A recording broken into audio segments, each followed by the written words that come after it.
चलो कहाँ से स्टार्ट किया था हमने देखा था कि लोकस ऑफ अ पॉइंट क्या होता है। तो लोकस ऑफ पॉइंट्स होता है set of points in a plane which satisfy certain geometrical condition. तो अगर किसी लोकस का इक्वेशन निकालना है तो हम लोग क्या करते हैं, उस लोकस के ऊपर कोई भी एक जनरल पॉइंट लेते हैं और ज्योमेट्रिकल कंडीशन की हेल्प से उसका इक्वेशन लिखते हैं। ठीक है, फिर हम लोगों ने देखा shift of origin. Shift of origin में क्या होता है, जो कोऑर्डिनेट एक्सिस है उसके हिसाब से किसी पॉइंट का कोऑर्डिनेट आपको दिया हुआ है और आपने अगर ओरिजिन को शिफ्ट कर दिया तो नया कोऑर्डिनेट एक्सिस आपके हाथ में आ गया। फिर उसके हिसाब से आपका वही जो पॉइंट है उसके कोऑर्डिनेट्स क्या रहेंगे, तो वो फाइंड आउट करने के लिए हमने पुराने कोऑर्डिनेट्स और नए कोऑर्डिनेट्स और जहाँ पर ओरिजिन शिफ्ट हुआ है उस पॉइंट के कोऑर्डिनेट्स, नए ओरिजिन के कोऑर्डिनेट्स, इनके बीच का रिलेशन देखा था। जो हमने देखा था स्मॉल एक्स पुराने कोऑर्डिनेट एक्सिस के हिसाब से पॉइंट का कोऑर्डिनेट होता है, कैपिटल एक्स नए कोऑर्डिनेट एक्सिस का, और पुराना ओरिजिन होता है 0,0, नया ओरिजिन हमने h के दिया था तो plus h, and small y is equal to capital Y plus a। तो ये रिलेशन हमने देखा था जिसकी हेल्प से हम लोग नए कोऑर्डिनेट एक्सिस के हिसाब से पुराने इक्वेशन को नए में बदल सकते हैं। ठीक है, नए इक्वेशन को पुराने में बदल सकते हैं, दिए गए पॉइंट्स के नए कोऑर्डिनेट्स बता सकते हैं। तो ये रिलेशन याद रखना जरूरी है। फिर उसके बाद में हम लोगों ने देखा था इंक्लिनेशन ऑफ अ लाइन के बारे में। इंक्लिनेशन ऑफ लाइन, तो किसी भी लाइन का इंक्लिनेशन क्या होता है, smallest positive angle made by that line with the positive direction of x axis. आपके पास एक लाइन है, उस लाइन ने positive direction of x axis के साथ में जो स्मॉलेस्ट पॉजिटिव एंगल बनाया हुआ है उसको हम लोग कहते हैं इंक्लिनेशन ऑफ दैट लाइन। तो पैरेलल लाइंस का इंक्लिनेशन सेम होता है, ये हम लोगों ने देखा था। और फिर हम लोगों ने ये भी देखा कि जो आपका y एक्सिस होता है या line parallel to y axis उसका इंक्लिनेशन 90 डिग्री है। ठीक है, हमने इंक्लिनेशन को डिफाइन करने के बाद लाइन का स्लोप डिफाइन किया। इंक्लिनेशन मैक्सिमम और मिनिमम कितना होता है, मैक्सिमम 180 से छोटा होता है और मिनिमम 0 या 0 से बड़ा होता है। तो जैसे हमने किसी लाइन का इंक्लिनेशन डिफाइन किया तो उसका टेंजेंट रेशियो होता है स्लोप ऑफ दैट लाइन, जिसको हम लोग स्मॉल m से डिनोट करते हैं। तो मतलब ये है कि किसी भी लाइन का अगर हमें स्लोप निकालना है तो उस लाइन का इंक्लिनेशन पता होना जरूरी है, पहली बात। कई बार ऐसा होता है कि लाइन का स्लोप निकालना है लेकिन इंक्लिनेशन दिया नहीं है सीधे तरीके से, तो क्या दिया है आपको दिया है लाइन के ऊपर के कोई भी दो पॉइंट्स। तो अगर आपके पास लाइन के ऊपर दो पॉइंट्स है x1 y1 and x2 y2, तो स्लोप ऑफ PQ क्या हो जाएगा, स्लोप ऑफ PQ हमने देखा कि y2 minus y1 upon x2 minus x1। अब जो हमारी स्टैंडर्ड लाइन है मतलब x एक्सिस है या line parallel to x axis है, उनका स्लोप क्या बन जाता है 0, और जो y एक्सिस है हमारा उसका स्लोप क्या होता है नॉट डिफाइंड, या फिर लाइन पैरेलल टू एक्सिस उसका स्लोप नॉट डिफाइंड है। ठीक है, तो पैरेलल लाइंस के स्लोप सेम होते हैं। मेरे ख्याल से यहाँ पे देखा था, और इंटरसेप्ट वाला भी कॉन्सेप्ट देखा था, आप उसको फिर से देखना है। ठीक है, तो अब बात करते हैं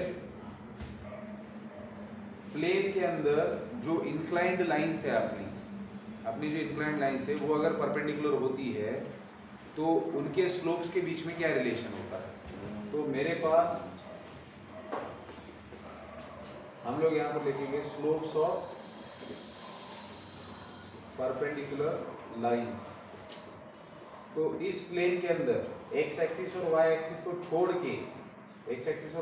छोड़ के जो मेरे पास इन दोनों को छोड़ के या फिर इन दोनों को पैरेलल रहते हुए उन लाइंस को छोड़ के जो भी लाइंस परपेंडिकुलर रहेगी, मतलब क्या, उन लाइन का इंक्लिनेशन होना जरूरी है अदर देन 90 और 0 डिग्री।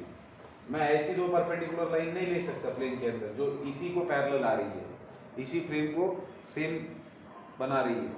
बात समझ में आ रही है। तो मुझे कैसी लाइन लेनी है, मुझे एक इंक्लाइन लाइन लेनी है और इसको जो परपेंडिकुलर लाइन है वो वाली लाइन लेनी है।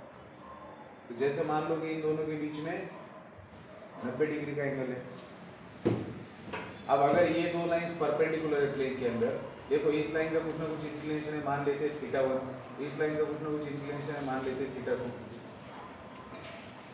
सही है।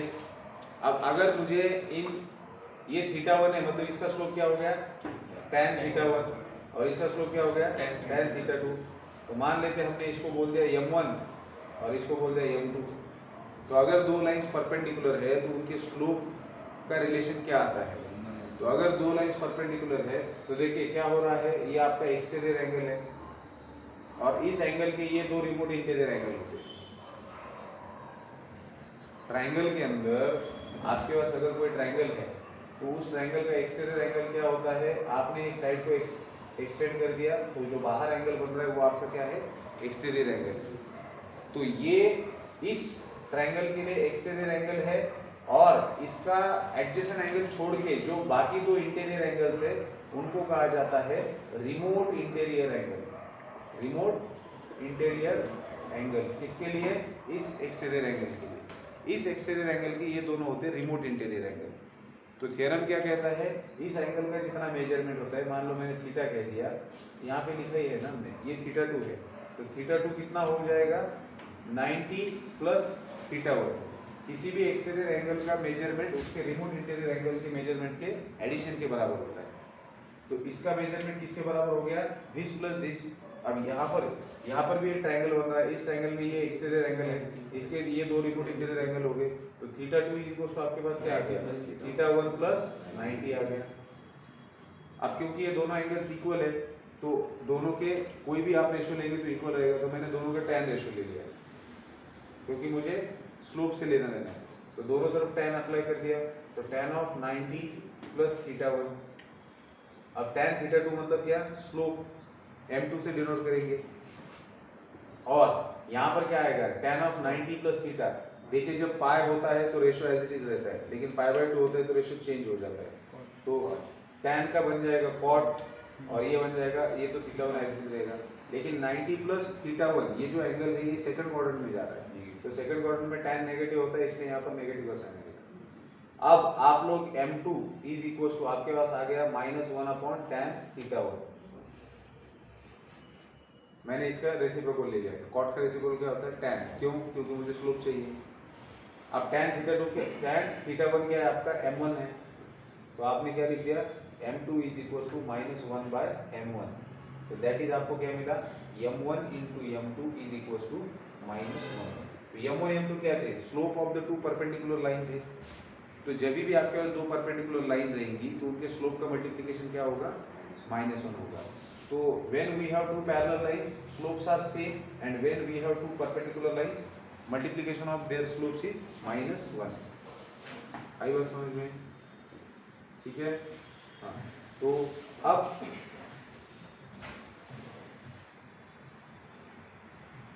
अब इंटरसेप्ट की बात करते हैं। सर वो x एक्सिस और y एक्सिस पे भी माइनस पे नहीं आता मल्टीप्लिकेशन? कैसे, मतलब आता है क्या? नहीं आता, वो भी परपेंडिकुलर लाइन है। नहीं, वही तो बात कर रहा हूं मैं। आपको प्लेन के अंदर एक रेफरेंस एक्सिस लेना है। आपने प्लेन के अंदर एक एक्स एक्सिस ले लिया और एक वाई एक्सिस ले लिया। अब इन दो लाइंस, इन दो परपेंडिकुलर लाइन को छोड़ के जितनी भी दो परपेंडिकुलर लाइंस की पेयर बनेंगी, जो कैसी होनी चाहिए, अगर मैं नई दो पेयर्स ले रहा हूं तो उसमें से एक इसको पैरेलल और दूसरी इसको पैरेलल नहीं होनी चाहिए। तो ये डिफाइन ही ऐसे किया गया है कि प्लेन के अंदर दो इंक्लाइंड परपेंडिकुलर लाइन चाहिए विद एक्स एक्सिस। समझ आ रही बात?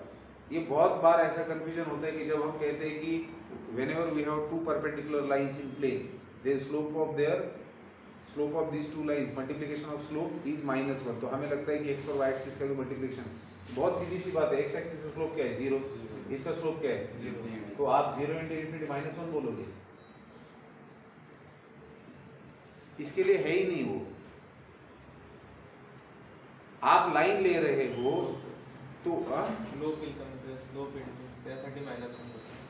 कशासाठी? स्लोप ज्या लाईनच्या स्लोपसाठी आपण x आणि y साठी घेतो, पण स्लोप ज्या लाईन आहेत त्यांच्या स्लोप तर एक्स ऍक्सिसला बी आहे ना, म्हणजे स्लोप ज्या लाईनचा म्हणजे ज्या लाईन इन्क्लाइंड आहे, म्हणजे ज्यांचं इन्क्लिनेशन 0 आणि 90 सोडून जे इन्क्लाइंड लाईन्स आहेत त्या जर एकमेकींना परपेंडिकुलर असतील तर त्यांच्या स्लोपचं मल्टिप्लिकेशन -1 येतं। आलं लक्षात? हां, मग हां, आता पाहूयात आपण intercept of a line. Intercept of लाईनला कसं डिफाइन केलेलं आहे?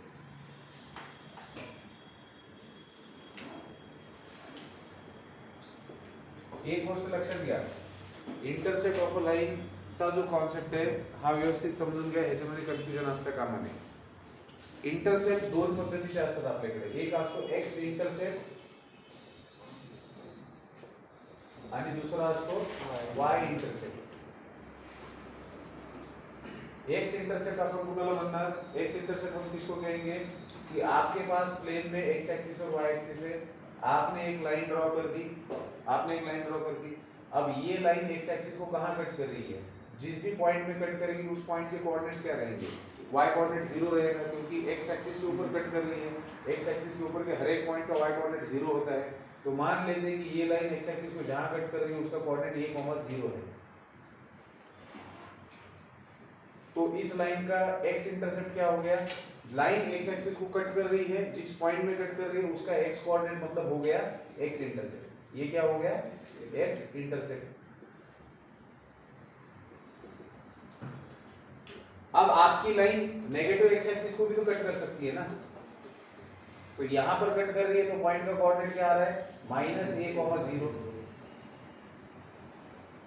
तो -a क्या हो गया, x इंटरसेप्ट हो गया. किसके लिए, x इंटरसेप्ट हो किसके लिए, इस लाइन के लिए हो गया, इस लाइन का x इंटरसेप्ट हो गया.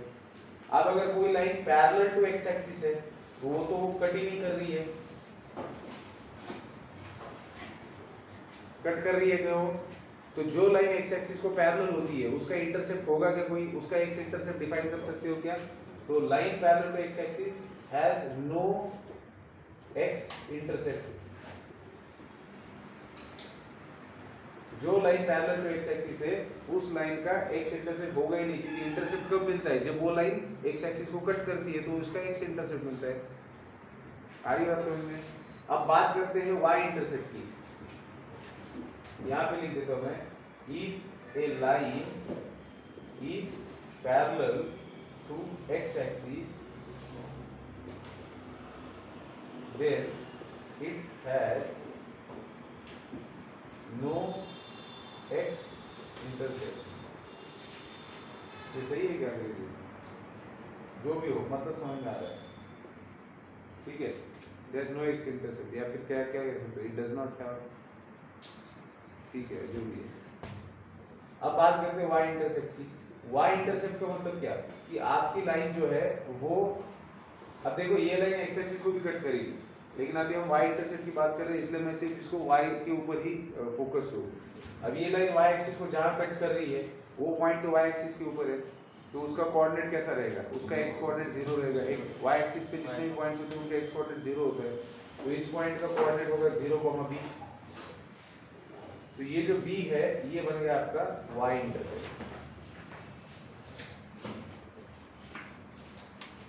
ठीक है.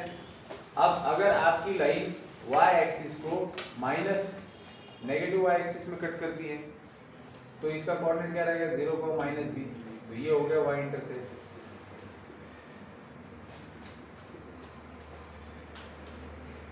ठीक है.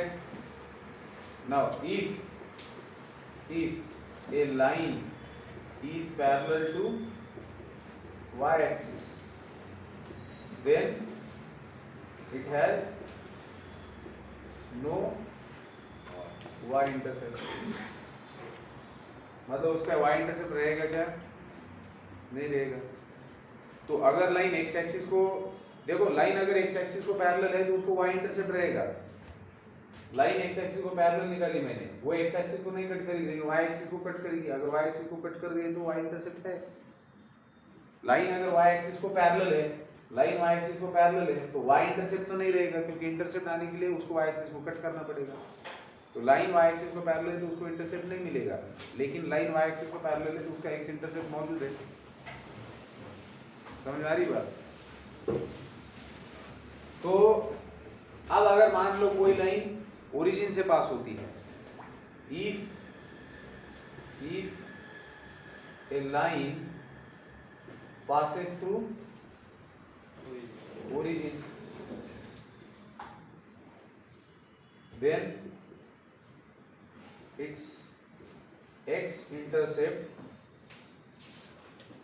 and y intercept is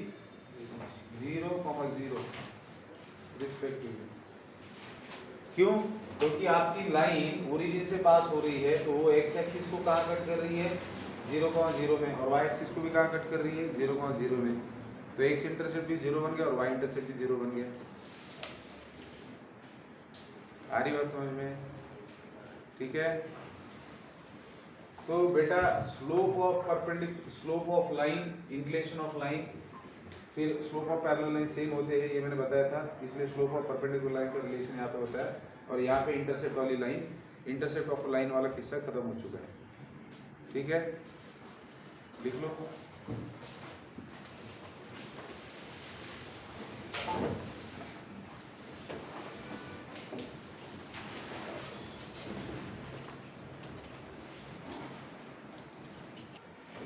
क्या है?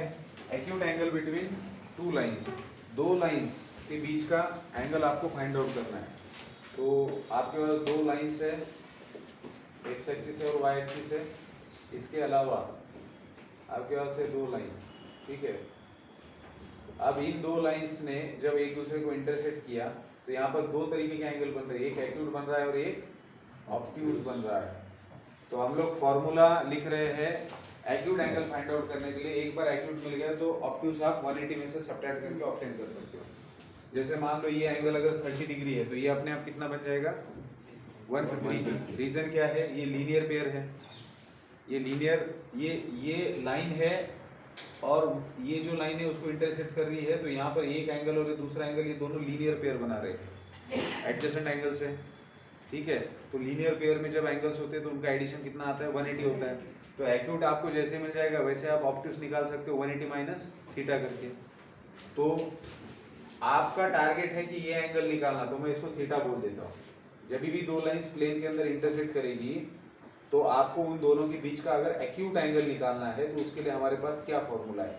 अब जब हम फॉर्मूला लिखते हैं तो angle find out, acute angle find out करना है दो लाइंस के बीच का, तो फॉर्मूला लिखा जाएगा in terms of slopes of line, क्योंकि अभी हम लोग लाइन के स्लोप को जान चुके हैं।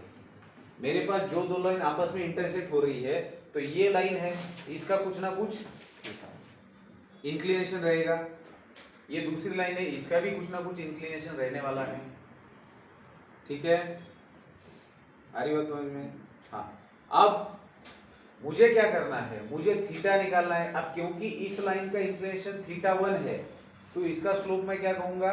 m1, और वो क्या रहेगा? tan theta 1।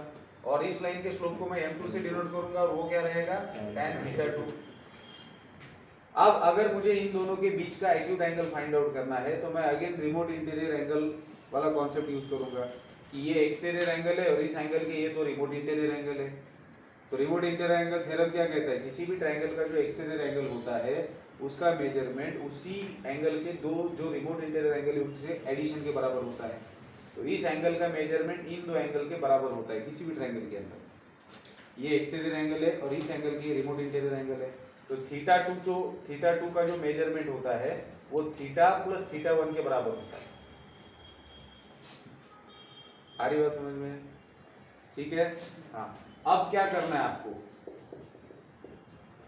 थीटा का वैल्यू निकालना है, तो मैं थीटा इज इक्वल टू क्या लिखूंगा? Theta 2 minus theta 1। अब क्योंकि मुझे फॉर्मूला स्लोप के फॉर्म में चाहिए, तो मैं दोनों तरफ, दोनों एंगल बराबर है तो दोनों तरफ tan रेशियो ले लेता हूँ।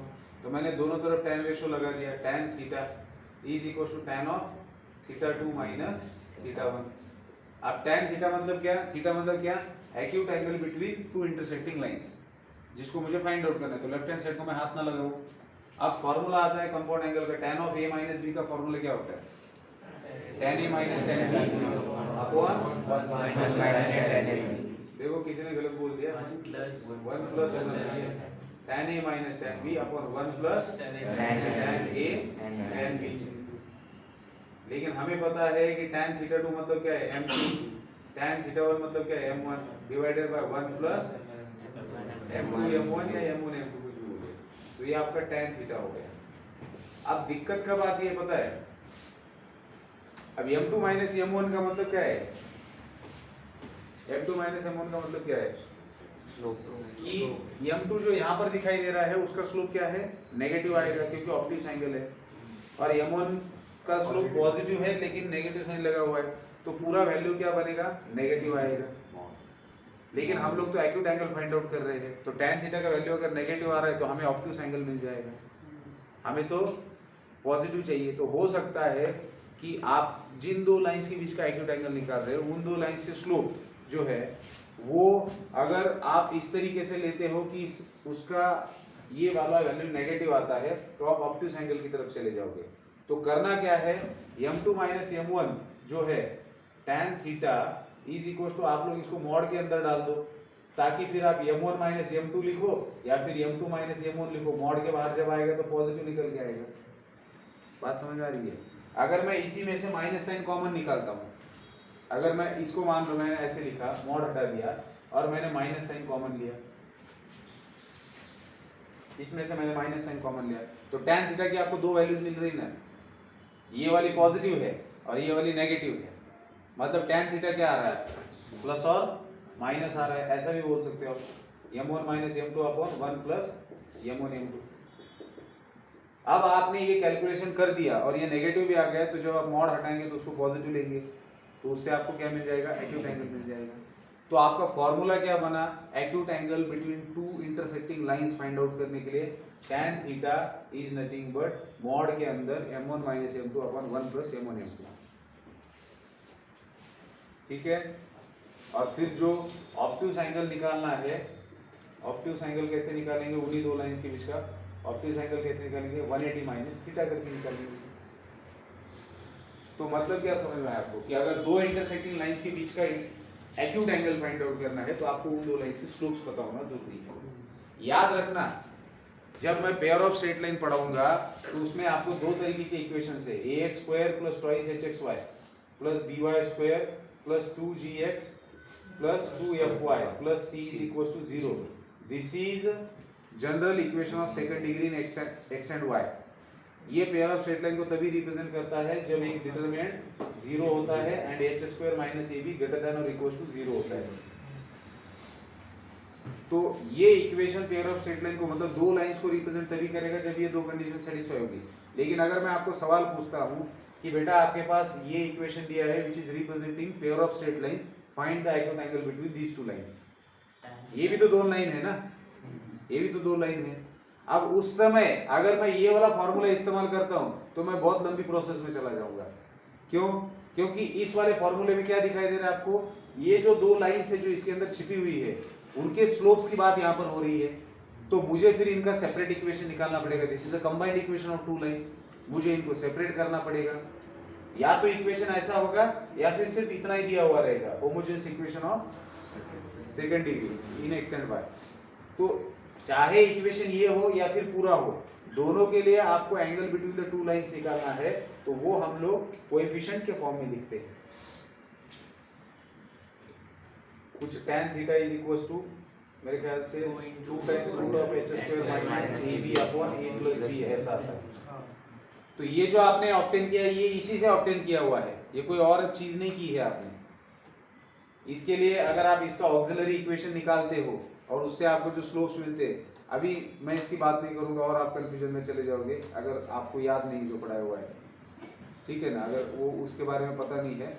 लेकिन मैं बस इतना बताना चाह रहा हूं आपको कि फर्क समझिए। आप यहाँ पर भी दो एंगल के, दो लाइन के बीच का एक्यूट एंगल ही निकाल रहे हो, यहाँ पर भी वही निकाल रहे हो, लेकिन यहाँ पर हम किस फॉर्म में देख रहे हैं फॉर्मूला, स्लोप के फॉर्म में देख रहे हैं, और यहाँ पे फॉर्मूला किस फॉर्म में देख रहे हैं, कोएफिशिएंट के फॉर्म में। क्यों? क्योंकि इक्वेशन दिया हुआ है तो कोएफिशिएंट आपके हाथ में है। बात समझ में आ रही है? हाँ, तो इसकी बात हम करेंगे पेयर ऑफ स्ट्रेट लाइन में, जो हमारे 12th के पार्ट 1 का 4th टॉपिक है, जो इसके बाद हमें देखना है, तो इसको अच्छे से देखना है, ठीक है। हाँ, फॉर्मूला किस फॉर्म में, किस टर्म में दिया हुआ है, स्लोप के फॉर्म में दिया है कि किसी और के फॉर्म में दिया है, ये भी समझना बहुत जरूरी होता है, ठीक है।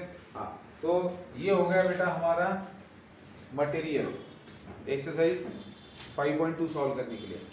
क्या क्या देखा हमने, इंक्लिनेशन देखा, स्लोप देखा, फिर हमने देखा intercept of a line and angle between two lines. अब एक्सरसाइज जो सेकंड वाली एक्सरसाइज है उसको सॉल्व कर लेते हैं और आगे बढ़ते हैं।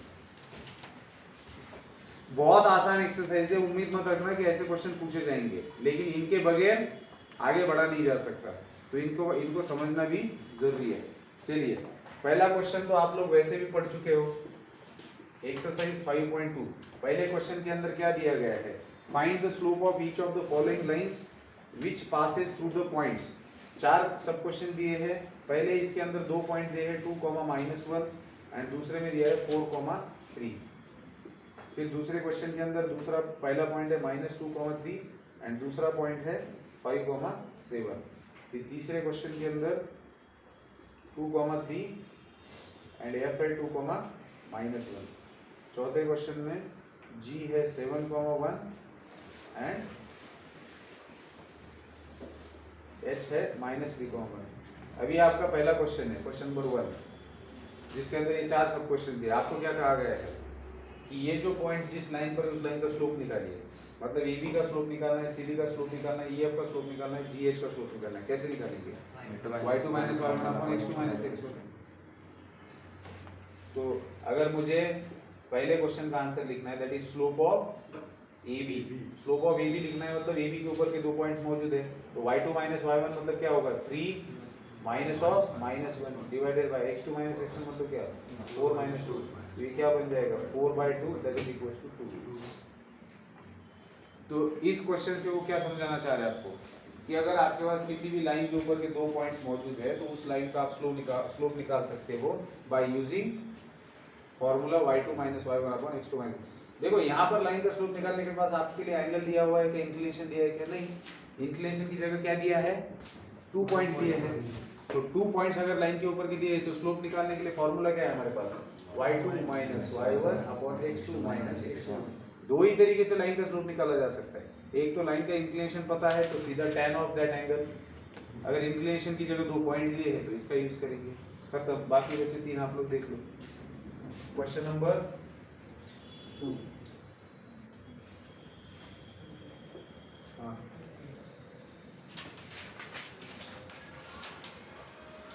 हाँ बेटा 2 में क्या कहा गया है, if the x and y intercepts of line L are 2 and 3 respectively then find the slope of a line.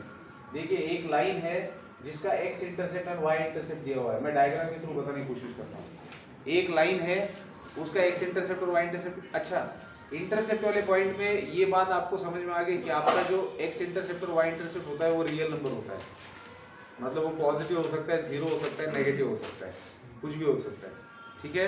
अब यहाँ पर x इंटरसेप्ट कितना दिया है बेटा, x इंटरसेप्ट कितना दिया है हाँ 2 एंड y इंटरसेप्ट कितना दिया है हाँ 3। अब आप मुझे बताइए आपकी लाइन कैसे कट करनी चाहिए x और y एक्सिस को, फर्स्ट क्वाड्रेंट में है ना, मतलब लाइन ऐसी जानी चाहिए जिसमें x इंटरसेप्टेड 2, मतलब ये पॉइंट बन गया आपका 2,0 और ये पॉइंट बन गया आपका 0,3। तो आपको क्या कहा गया है, एक लाइन जिसका x इंटरसेप्ट 2 है एंड y इंटरसेप्ट 3 है उस लाइन का स्लोप निकालिए। तो यहाँ डायरेक्टली 2 पॉइंट दिए हैं क्या लाइन के ऊपर के, नहीं, इंटरसेप्ट के फॉर्म में कहा गया है कि इस लाइन के ऊपर के सीधे 2 पॉइंट नहीं दिए, कहा कि उस लाइन का x इंटरसेप्ट ये है और y इंटरसेप्ट ये है, मतलब 2 पॉइंट ही दिए ना, उल्टा और आसान तरीके से दिए, दोनों पॉइंट्स के एक कोऑर्डिनेट नदारद है। तो स्लोप ऑफ ये लाइन क्या बन जाएगा, स्लोप क्या बन जाएगा y2 - y1 upon x2 - x1। तो y2 क्या है यहाँ पर, किसी को भी x1 y1 किसी को x2 y2 बोलो, मान लो इसको x1 y1 बोल दिया, इसको x2 y2 बोल दिया, तो y2 - y1 मतलब 3 - 0। अब अगर मैंने इसको x2 y2 कहा है और इसको x1 y1 कहा है तो y2 - y1 करने के बाद x2 - x1 करना है, तो 3 - 0 अपॉन 0 - 2, तो कितना आएगा -3/2। ठीक है, हाँ आगे बढ़ते हैं। Question number 3, find the slope of the line whose inclination is 30 degree. Theta दिया है 30, स्लोप निकालने के लिए बोला, आपको पता है स्लोप कैसे लिखा जाता है, tan ऑफ दैट एंगल। तो tan 30 का वैल्यू क्या होता है 1/√3, तो स्लोप कितना आ गया 1/√3। Number 4, find the slope of the line whose inclination is π/4। Again उसी तरीके का क्वेश्चन है, थीटा इज इक्वल टू कितना दिया है 45 डिग्री, तो स्लोप कितना हो जाएगा tan 45 that is nothing but 1। A line makes intercept 3 and 3 on the coordinate axis. Find the inclination of the line. अब यहाँ पर इंक्लिनेशन पूछा है बेटा, क्या दिया है, एक्स इंटरसेप्ट और वाई इंटरसेप्ट कितना दिया है, एक्स इंटरसेप्ट दिया है 3 एंड वाई इंटरसेप्ट भी दिया है 3। आपको क्या कहा गया है कि एक लाइन जिसके ये इंटरसेप्ट है उसका इंक्लिनेशन निकालिए। तो सबसे पहली तो बात है कि उस लाइन के ऊपर के दो पॉइंट्स क्या रहेंगे, 3,0 and 0,3 are 2 points on that line. करते करें चवान, हाँ 3,0 एंड 0,3 दिया हुआ है। अब इस लाइन का स्लोप क्या होगा बेटा, मुझे इंक्लिनेशन निकालना है, इंक्लिनेशन निकालना है तो मैं स्लोप की बात करूंगा। तो देयरफॉर tan थीटा क्या होगा उस लाइन के लिए, tan थीटा क्या होगा, y2 minus y1 upon x2 minus x1। तो बताइए 3 माइनस 0 अपॉन 0 माइनस 3, तो कितना आ रहा है ये, -1 आ रहा है। तो मतलब आपके पास tan theta is equal to -1 है, तो आप लिख सकते हैं इसको tan π/4 माइनस tan π/4। मुझे थीटा निकालना है, इंक्लिनेशन निकालना है, तो थीटा निकालना है, तो कैसे निकालूंगा theta, tan theta is equal to tan of, tan negative होता है सेकंड क्वाड्रेंट में, तो मुझे इसको क्या लिखना पड़ेगा, पाई माइनस π/4। तो ये क्या बन जाएगा, पाई माइनस π/4। मतलब क्या हो गया, tan theta is equal to 4 pi minus 1 pi cross multiplication 3 π/4, मतलब थीटा हो गया 3 π/4 रेडियन, या फिर बोल सकते हो 135 डिग्री। वैसे याद होना चाहिए कि tan थीटा अगर मतलब -1 आता है तो स्लोप 135 है, क्योंकि ये क्या होता है, ये सेकंड एंड फोर्थ क्वाड्रेंट को बाइसेक्ट करने वाली लाइन होती है ना। हाँ, तो इंक्लिनेशन निकालना था। अब बात करते हैं 6 नंबर के क्वेश्चन की। Without using Pythagoras theorem show that the points, कौन कौन से पॉइंट दिए, ए पॉइंट दिया है 4,4, बी पॉइंट दिया है 3,5 एंड सी पॉइंट दिया है -1,-1।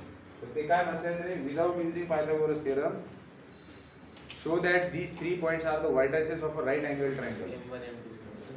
इसमें आपको क्या यूज करना है कि ट्रायंगल, राइट एंगल ट्रायंगल दिखाना है, लेकिन पाइथागोरस थ्योरम नहीं इस्तेमाल करना है। मतलब क्या कर सकते हो, अगर ट्रायंगल राइट एंगल ट्रायंगल है तो दो साइड्स आपस में परपेंडिकुलर है और वो दो लाइंस या साइड्स आपस में परपेंडिकुलर है, तो उनका स्लोप का मल्टीप्लिकेशन -1 आता है। ये वाली चीज अगर आप यूज करते हो तो इसका, उनको जो आपसे निकलवाना था वो ये बात थी, क्या, मुझे इन 3 वर्टिसेस से जो बनने वाला ट्रायंगल है वो 90 डिग्री का है, राइट एंगल ट्रायंगल ये दिखाना है। तो मैं क्या कर रहा हूँ, मैं स्लोप ऑफ ए बी निकाल रहा हूँ, तीनों साइड का स्लोप निकालूंगा मैं। स्लोप ऑफ ए बी क्या आ रहा है मेरा, 5 - 4 अपॉन 3 - 4, दैट इज कितना आ रहा है ये, 5 4 के लिए -1 आ रहा है। फिर मैंने स्लोप ऑफ BC निकाला, स्लोप ऑफ BC निकाला, BC कितना आएगा, -1 -5 डिवाइडेड बाय -1 -3, तो ये आएगा -6 डिवाइडेड बाय -4, तो माइनस प्लस हो जाएगा 3/2। अब मैं स्लोप ऑफ AC निकालूंगा जो तीसरी साइड है ट्रायंगल की। तो slope of AC -1 - 4, y2 - y1, y2 - y1, x2 - x1, -1 - 4, तो क्या आएगा, -5/-5, तो कितना आएगा 1। अब क्या किन्हीं दो साइड्स के स्लोप का मल्टीप्लिकेशन -1 आ रहा है, तो यहाँ पर आपको दिख रहा है slope of AB, slope of AB into slope of AB and slope of AC is equal to -1। तो अगर दो साइड्स का या लाइन का स्लोप -1 मल्टीप्लिकेशन -1 आ रहा है, this implies AB is perpendicular to AC। तो ट्रायंगल के दो साइड्स परपेंडिकुलर हो गए, इसका मतलब वो राइट एंगल ट्रायंगल होगा। ठीक है, लिखना है, चलो लिखो, जिनको लिखना लिखो, जिनको नहीं लिखना है वो लोग आगे का ट्राई करो। चलिए, ये क्वेश्चन के अंदर देखो क्या पूछा है, find the slope of the line. एक लाइन का स्लोप निकालना है, वो लाइन क्या कर रही है, which makes angle of 45 degree with the positive direction of y axis measured anti clockwise. एक लाइन है जिसका स्लोप निकालना है, जो line positive direction of y axis के साथ में 45 डिग्री का एंगल बना रही है, measured in anti clockwise direction. मतलब लाइन y एक्सिस को, पॉजिटिव y एक्सिस को इंटरसेक्ट करेगी। एंगल कैसे मेजर किया जाएगा, y एक्सिस की तरफ से लाइन की तरफ जाना है इन एंटी क्लॉकवाइज डायरेक्शन। तो लाइन y एक्सिस के साथ में 45 डिग्री का बना रही है एंगल, तो y एक्सिस से आपकी लाइन ऐसी है, मान लो y एक्सिस पर पड़ी हुई। अब इसको एंटी क्लॉकवाइज वे से घुमाना है तब तक जब तक 45 डिग्री नहीं मिलता। आ रही बात समझ में? तो आपकी लाइन क्या बनेगी, आपकी लाइन ये होगी, क्योंकि अब 45 डिग्री का एंगल बन चुका है। तो ये लाइन है आपकी जिसका स्लोप निकालना है। अब आपके पास वो लाइन आगे जाके एक्स एक्सिस को कट करेगी। अब स्लोप निकालने के लिए आपके पास या तो लाइन के ऊपर के 2 पॉइंट चाहिए या फिर लाइन के इंक्लिनेशन चाहिए। तो यहाँ पर क्योंकि लाइन ने 45 डिग्री का एंगल बनाया y एक्सिस के साथ में, ये ट्रायंगल बन रहा है जिसमें ये 90 डिग्री है, तो ये अपने आप कितना बन गया, ये अपने आप 45 हो गया ना। ये 45 था, ये 90 है, और ये अपने आप 45 हो गया। अब इंक्लिनेशन क्या होता है, positive direction of x axis से एंटी क्लॉकवाइज जाते हुए लाइन ने बनाया हुआ एंगल। तो आपको इस एंगल की जरूरत है इस लाइन का स्लोप निकालने के लिए। या लाईनचा स्लोप काढायचा आहे तर तुम्हाला इंक्लिनेशन पाहिजे असतं ना। इंक्लिनेशन काय असतं, पॉजिटिव एक्स एक्सिस पासून एंटी क्लॉकवाइज डायरेक्शन में घूमते हुए एंगल जो बनाया जा रहा है। तो ये 45 है, तो लीनियर पेयर है, तो ये कितना बन गया 135। तो आपको जिस लाइन का स्लोप निकालना है, जिस लाइन का स्लोप निकालना है उसका इंक्लिनेशन क्या हो गया, inclination of line is 135। Therefore slope of line क्या हो गया, tan 135, और tan 135 क्या होता है -1। कळतंय का? ठीक है, चलिए। एंगल तो हाँ, एंगल कोणता आहे का पहिले जो गिवन होता? हा एंगल गिवन है सर लाईनला एक्सटेंड करून y ऍक्सिस पासून जायचं आहे ना पॉझिटिव्ह लाईनला y ऍक्सिस कडनं जायचं आहे ना अँगल घ्यायला अँटी क्लॉकवाइज। मग वरून काय नाही घ्यायचं, वरून म्हणजे लाईन एक्सटेंड करून असा, हां हा हां y ऍक्सिस असा हां सेमच होईल ना, वर्टिकली अपोजिट एंगल होतं। तो पण मग तो एक का काय आहे दोन्ही सेमच आहे। 45 म्हणून हां तरी सेम असतं।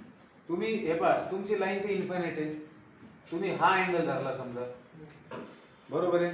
मग आता तुम्हाला ह्या लाईनचे इंक्लिनेशन काढायला तुम्हाला इथंच येणे वापस। हां मग तुम्ही काय करणार, चला ठीक आहे, हा एंगल द्या सोडून, तुम्ही हा एंगल धरला 45 डिग्री।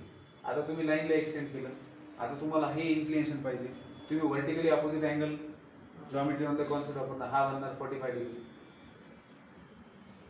लक्षात येते का? एकूण एकच आहे ना, ठीक आहे। Question number 8, find the value of k for which points, find the value of k for which point P having coordinate k, -1, Q having coordinate 2, 1 and R having coordinate 4, 5 are collinear। चला आणखी एक नवीन गोष्ट आली समोर। जर 3 points collinear असतील, जर 3 points collinear असतील तर काय होतं, त्यांनी काय म्हटलेले, find the value of k if these 3 points are collinear. 3 points collinear आहेत म्हणजे एकाच लाईनवर आहे, समजा P इथे, Q इथे आणि R इथे समजा। मग जर 3 पॉइंट्स कोलिनियर असतील तर कोणत्याही 2 पॉइंट्सला जोडून जी बनणारी सेगमेंट आहे म्हणजे PQ किंवा QR किंवा PR, त्या तिघांचे स्लोप काय असणार आहे, सेम, कारण ते एकाच लाईनवर आहेत। कहते हैं क्या, इस पूरे लाइन का जो भी स्लोप रहेगा वही PQ का रहेगा, वही QR का रहेगा, वही PR का रहेगा। एक ही तो लाइन की बात हो रही है, मतलब एक पूरे लाइन का स्लोप और लाइन के टुकड़ों का स्लोप क्या अलग अलग होगा क्या? समझ में आ रही बात? तो जब भी 3 पॉइंट्स कोलिनियर दिखाने भी हो आपको, तो क्या तरीका है कि उन 3 पॉइंट से बनने वाली कोई भी 2 सेगमेंट ले लो, उनका स्लोप सेम आता है तो वो 3 पॉइंट्स कोलिनियर है। अगर 3 पॉइंट्स कोलिनियर बोले गए हैं तो किन्हीं 2 सेगमेंट का स्लोप सेम होना चाहिए।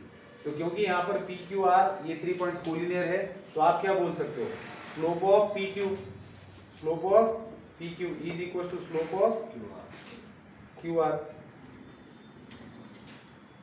अब यहाँ पर k की वैल्यू निकालनी है, तो आपने क्यू आर ले लिया क्योंकि इससे कांस्टेंट ऑक्टेन होगा, तो लीनियर इक्वेशन में वन वेरिएबल मिल जाएगा। अब स्लोप ऑफ पी क्यू क्या होगा बेटा, 1 minus of -1 y2 minus y1 divided by x2 minus x1 which equal to slope of Q R क्या होगा 5 minus 1 y2 minus y1 divided by x2 minus x1 that is 4 minus 2। तो क्या मिल रहा है आपको 1 प्लस 1 2। मैंने सीधा सब्ट्रैक्शन लिख दिया है ना। हाँ 1 plus 1 2 divided 2 minus k is equal to 4 by 2 2 2 सा 2 2 कैंसिल हो गया 1 बच गया, तो क्या बचा आपके पास 1 is equal to 2 minus k, तो k इज इक्वल टू क्या आ गया, ठीक है। तो कोई डिटरमिनेंट 0 काढून करता येईल हैं डिटरमिनेंट 0 काढून करता येईल ना, म्हणजे x1 y1 x1 y1 y3 x1 y1 x1 x2 x3 and y1 y1 y2 y3 आणि ते 1 1 म्हणजे डिटरमिनेंट काढलं ते पण 0 आलं तर असतं डिटरमिनेंट 0 आलं तर अच्छा हा area of triangle बर बर बर बर इथं कसं करणार बेटा ते k 2 4 आणि -1 1 5 आपने क्या बोला अभी, वो area of triangle area of triangle की बात हो रही है। जब पॉइंट्स कोलिनियर होते हैं उन 3 पॉइंट से ट्रायंगल बनता है,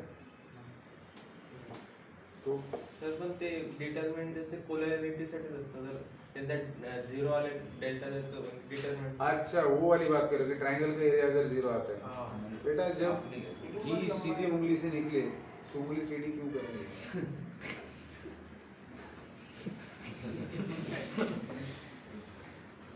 सीधी सी बात है ना। मतलब आप ये दिखा रहे हो कि क्योंकि ये 3 पॉइंट्स कोलिनियर कब बन सकते हैं, अगर उनका ट्रायंगल ही ना बन पाए, ट्रायंगल ना बन पाए तो एरिया 0 आ जाए। तो आप ये बता रहे हो कि एरिया 0 निकाल के भी किया जा सकता है, बिल्कुल किया जा सकता है। एरिया 0 आ रहा है, इसका मतलब क्या हो रहा है कि उन 3 पॉइंट से ट्रायंगल ही नहीं बन रहा, तभी तो एरिया 0 आएगा ना। मुंगी एवढं भी ट्रायंगल बनला तर एरिया मुंगी होईल ना, पण ट्रायंगल मांदार झोपू नको रे भाऊ तू। हाँ लक्ष्य देते का, अगर आपका ट्रायंगल का एरिया 0 आ रहा है मतलब ट्रायंगल नहीं बन रहा है, मतलब पॉइंट्स कोलिनियर है, क्यों करना है बेटा इतना ऐसा भी, जहाँ जरूरत हो वहां कर ले सकते हैं।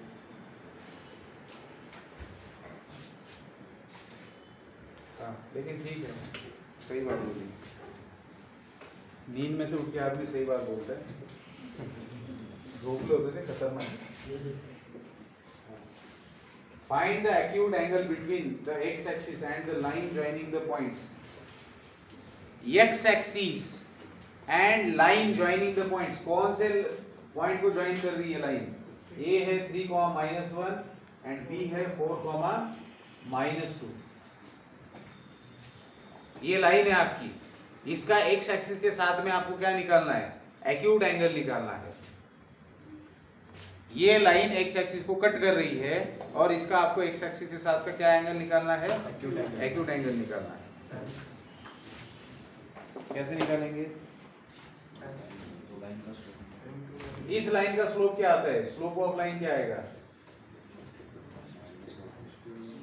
हाँ -2 माइनस ऑफ -1 4 माइनस 3 कितना आएगा, -1/1 दैट इज -1। अब आपको एक्स एक्सिस और लाइन के बीच का एक्यूट एंगल निकालना है। स्लोप ऑफ एक्स एक्सिस क्या है, 0। तो tan थीटा क्या आएगा, m1 minus m2 upon 1 plus m1 m2। एक को m1 बोलिए, दूसरे को m2 बोलिए, दो लाइंस के बीच का एंगल निकालना है ना, एक्यूट एंगल। तो एक का स्लोप है -1 और दूसरे का है 0 डिवाइडेड बाय 1 प्लस -1 इंटू 0। तो क्या मिल रहा है आपको, -1/1 मॉड के बाहर आएगा +1, तो थीटा हो गया। मतलब वो लाइन कैसी है, वो लाइन ऐसी है कुछ, इधर 135 बन रहा है और इधर 45 बन रहा है, इसके और इसके बीच का एंगल, ठीक है।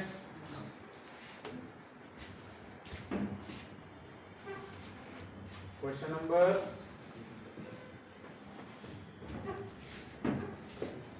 A line passes through points A and B. Is the slope? ये तो ठीक है, आसान क्वेश्चन है। एक लाइन है जो दो पॉइंट से पास कर रही है, x1, y1 एंड दूसरा पॉइंट है h, k and slope of the line, slope of AB मतलब लाइन दे रखा है m, तो आपको प्रूव करना है then show that k minus y1 is equal to m into h minus x1, ये आपको प्रूव करना है। तो कैसे करेंगे? लाइन के ऊपर के दो पॉइंट दिए, स्लोप दे रखा है, उसको इक्वेट करेंगे। हमें क्या दिया है? वी हैव गिवन, क्या गिवन है? Slope of AB which is equal to m, लेकिन स्लोप ऑफ AB क्या है यहाँ के हिसाब से? k minus y upon h minus x1, k minus y1 upon h minus x1 which is equal to m। तो हो गया ना? क्या फालतू क्वेश्चन रहेगा? लेकिन ठीक है, इन्हीं क्वेश्चन से आपका बेस बन जाता है। ठीक है, last question, if points A, B and C lie on a line then show that, अभी कोलिनियरिटी वाली बात आ गई फिर से। तीन पॉइंट्स है जो एक ही पॉइंट पर है, A H, 0, B 0, K and C A, B। तो आपको क्या करना है? शो क्या करना है? शो दैट, नहीं ये कोलिनियर है, A by H plus B by is equal to 1 आपको शो करना है। A by H plus B by K is equal to 1 ये आपको दिखाना है। तो सीधी सी बात है, क्योंकि ये 3 पॉइंट्स कोलिनियर है, तो आप क्या लिख सकते हो? Slope of two segment must be equal, that is slope of AB is equal to slope of BC। अब स्लोप ऑफ AB क्या लिखेंगे आप लोग? y2 minus y1 that is k minus 0 divided by 0 minus h, और slope of BC क्या लिखेंगे? b minus k upon a minus 0। तो क्या मिल रहा है बेटा आपको? Minus k by h is equal to b minus k by a। अब a by h plus b by k है एक साइड में, तो क्या करना है आपको? a बाय h है ना, तो a को इधर लेके जाओ और k को इधर लाओ, that is minus a by h is equal to b minus k by k। Alternate दो, इन दोनों का पोजीशन चेंज कर दो, तो क्या मिलेगा? That is minus a by h is equal to denominator का सेपरेशन होगा b बाय k माइनस 1। ठीक है, k को सेपरेट किया तो b बाय k कैंसिल हो गया ना, तो 1 को इधर लाइए और इसको इधर ले जाइए, तो क्या मिलेगा? 1 is equal to a by h plus b by k। Double intercept form इसी तरीके से डिराइव किया जाता है, लाइन का x by a plus y by b is equal to 1 वाला। ठीक है, लिखो जिनको लिखना है। अब अगला पॉइंट स्टार्ट करते हैं, जो कि बहुत इंपॉर्टेंट है, different forms of straight line. Straight line की इक्वेशन लिखने के अलग अलग फॉर्म्स जो है वो कैसे आते हैं, उनको हम लोग देखेंगे। ठीक है, हाँ बेटा, इसके बाद सबसे महत्वपूर्ण पॉइंट के ऊपर आ चुके हैं अभी हम लोग, जितना भी हमने पढ़ा है। ठीक है, क्या है वो? इक्वेशन ऑफ लाइन लिखना है इन डिफरेंट फॉर्म्स। एक, अब ये जो डिफरेंट फॉर्म्स है, कई दिन बोलते थे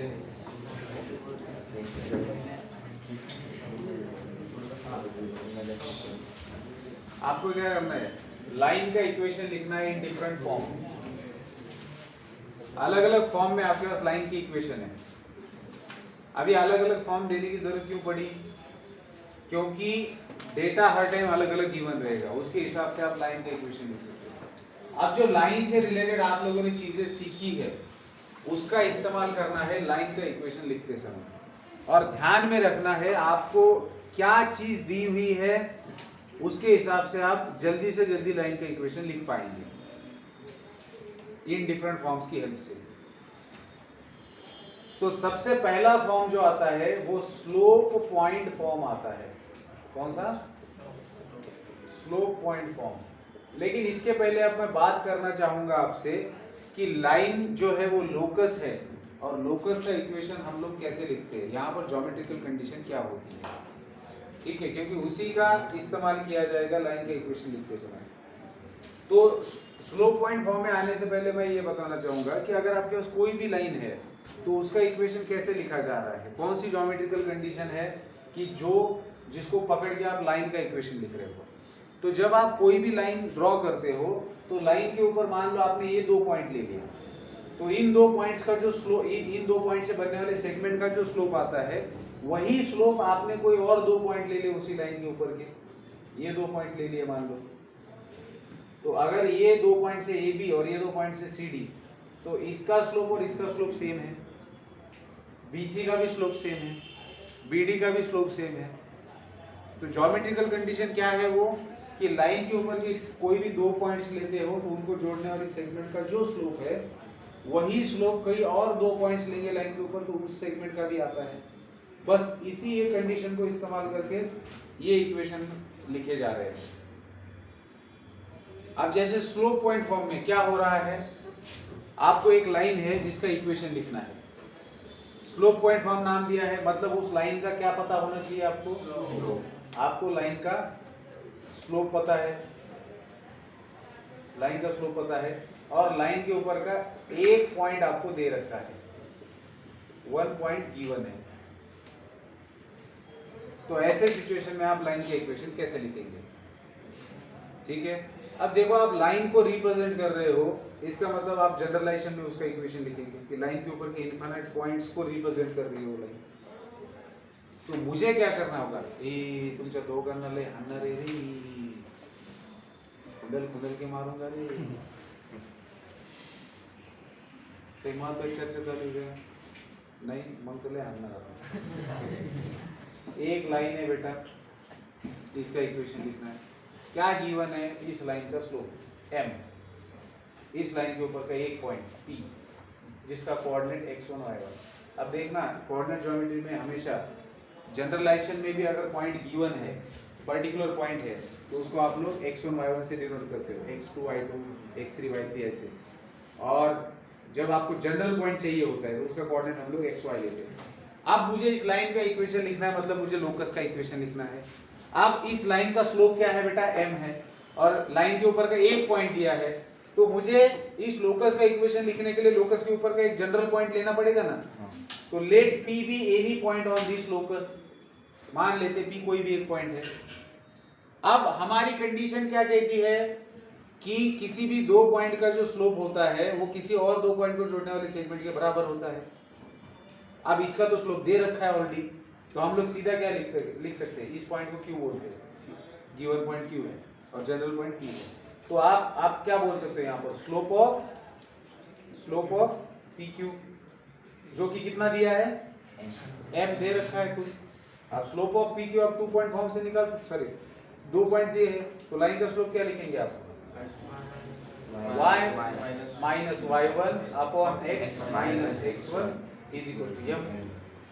तो ये क्या बन गया, y minus y1 is equal to m into x minus x1। तो इसको कहा जाता है स्लोप पॉइंट फॉर्म।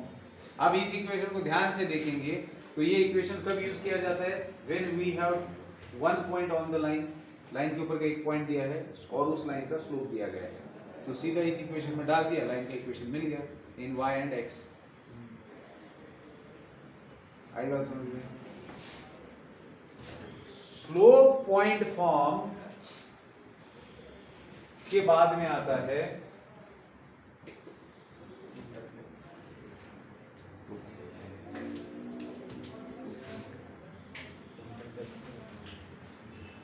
अगर, हाँ चलो इसी से मैं एक और इम्पोर्टेंट चीज आपको बता देता हूं, नोट क्या, कि अगर if line passes through origin, if line passes through origin,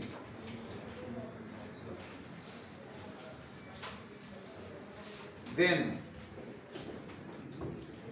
0,0 must satisfy that line तो आपके पास उस लाइन का इक्वेशन मान लो आपने लिखा y minus y one is equal to m into x minus x one. अब इसमें क्या होता है लाइन की इक्वेशन में, लाइन के ऊपर के एक पॉइंट चाहिए होता है, तो आपको पता है लाइन 0 से पास हो रही है, तो 0,0 आपके x1 y1 हो गए, तो आपने उसकी वैल्यू इसके अंदर रख दी, तो y minus 0 is equal to m x minus 0। तो क्या मिल गया आपको, y is equal to m। तो जब भी कोई लाइन ओरिजिन में से पास होती है वो इस फॉर्म में होती है, किस फॉर्म में, y is equal to mx form में होती है। आएगा समझ में, इसमें कांस्टेंट रहेगा क्या, नहीं रहेगा, ठीक है। हाँ, दूसरा फॉर्म आता है बेटा slope intercept form, slope intercept form. अब इसमें ये जो इंटरसेप्ट है वो y इंटरसेप्ट है, इसको ध्यान में रखना है। जो लाइन का स्लोप इंटरसेप्ट फॉर्म डिफाइन किया गया है उसमें स्लोप तो स्लोप ही है लाइन का, लेकिन जो इंटरसेप्ट है वो उस लाइन के y इंटरसेप्ट की बात हो रही है। समझ आ रही बात, के लिए महत्व से का स्लोप इंटरसेप्ट, जब आप किसी लाइन को स्लोप इंटरसेप्ट फॉर्म में लिख रहे हो तो आप कौन सा इंटरसेप्ट लेंगे, वो लाइन y एक्सिस को कहाँ कट कर रही है वो वाला पॉइंट लेंगे। तो अगर मुझे किसी लाइन को स्लोप इंटरसेप्ट फॉर्म में लिखना है तो वो लाइन क्या होनी चाहिए, मुझे उसका y इंटरसेप्ट पता होना चाहिए, जिसको c से डिनोट किया गया है। मतलब लाइन y एक्सिस को कहाँ कट कर रही है, 0,c में। मैं कुछ भी ले सकता था यहाँ पे, लेकिन स्टैंडर्ड नोटेशन c है। अब आपकी लाइन है y एक्सिस को कट कर रही, मतलब आपके पास एक कोऑर्डिनेट है 0,c दिया गया है। याद रखना नाम ऐसे दिए गए कि उसी से पता चलता है कि उसके अंदर क्या क्या गिवन है। स्लोप इंटरसेप्ट फॉर्म में क्या होता है, whenever you have given slope of A line and y intercept of a line, अगर आपके पास है तो लाइन का इक्वेशन लिखने के लिए इस वाले फॉर्म का इस्तेमाल करना है, आसान जाएगा। तो आपके पास ये लाइन है जिसका स्लोप दे रखा है m और उस लाइन का y इंटरसेप्ट दे रखा है। अब आपको इस लाइन का इक्वेशन लिखना है। आप अगेन क्या करेंगे, एक जनरल पॉइंट लेंगे इस लाइन के ऊपर का x, y। अब इस लाइन का स्लोप है m और लाइन के ऊपर के दो पॉइंट्स हैं आपके पास, उससे आप स्लोप निकाल सकते हैं। तो slope of given line is, slope of line is nothing but m दिया है, लेकिन आप उससे क्या लिख सकते हो, y minus c divided by x minus 0 is equal to m, and that is क्या हो जाएगा, y minus c is equal to mx, and that is y is equal to mx plus c। तो y is equal to mx plus c क्या है, slope intercept form है। इसके अंदर आपका c क्या होता है बेटा, c y इंटर, आपका जो c होता है वो y इंटरसेप्ट होता है। अब ये आपके दिमाग में बैठ जाएगा, ऐसा नहीं, c क्या होता है, y इंटरसेप्ट।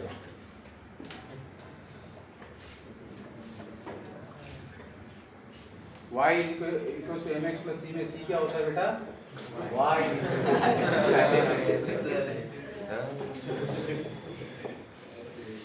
ऐसा उटपटांग करने से आदमी के दिमाग में बैठ जाता है, कुछ उटपटांग हुआ था क्लास में, क्या था वो, जिसको फिर समझ में भी नहीं आया तो ध्यान देता है क्यों ऐसा लिखा, पागल होता है, क्या हुआ क्यों लिख रहा है। बस बाकी हो जाए 3 फॉर्म कर लेंगे, तुमचा जीव चालू दिसतोय मला, ठीक है।